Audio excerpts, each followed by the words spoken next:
അപ്പോൾ weight loss ചെയ്യുമ്പോൾ diet തെറ്റിക്കാതെ ഇത്ര ടേസ്റ്റി ആയിട്ടുള്ള ചോക്ലേറ്റ് ഡെസേർട്ട് കഴിക്കാൻ പറ്റുമെന്ന് പറഞ്ഞാൽ നിങ്ങൾ വിശ്വസിക്കുമോ? ഫസ്റ്റ് നമുക്ക് ഇതിനായിട്ട് കുറച്ച് ബ്രെഡ് വേണം. ഞാനൊരു വീറ്റ് ബ്രെഡാണ് എടുക്കുന്നത്. ബ്രെഡ് എടുത്തിട്ട് ഇതേപോലെ നമുക്ക് ആ ഒരു സൈഡ് പാർട്ട് കട്ട് ചെയ്തെടുക്കാം. ആഫ്റ്റർ ദാറ്റ് നമുക്ക് എയർ ഫ്രയർ എടുക്കാം. ഇതിലേക്ക് ഞാൻ കുറച്ചൊരു ബട്ടർ സ്പ്രെഡ് ചെയ്ത് കൊടുക്കുന്നുണ്ട്. ആൻഡ് ഇതിൻ്റെ മുകളിലേക്ക് നമുക്ക് ബ്രെഡ് ഇതേപോലെ അറേഞ്ച് ചെയ്ത് കൊടുക്കാം. ആൻഡ് ലെയർ ബൈ ലെയർ ആയിട്ട് മെൽറ്റ് ചെയ്ത് ഡാർക്ക് ചോക്ലേറ്റ് ആഡ് ചെയ്ത് കൊടുക്കാം കേട്ടോ. ഇത് ഷുഗർ ഫ്രീ ഡാർക്ക് ചോക്ലേറ്റ് ആണ് ഞാനിവിടെ എടുക്കുന്നത്.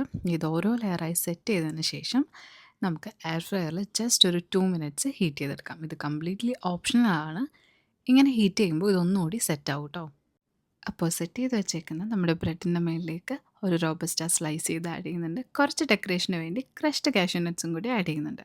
അപ്പോൾ അത്രയേ ഉള്ളൂ, നല്ല ടേസ്റ്റി ആയിട്ടുള്ള guilt free chocolate dessert ready ആയിട്ടുണ്ട്.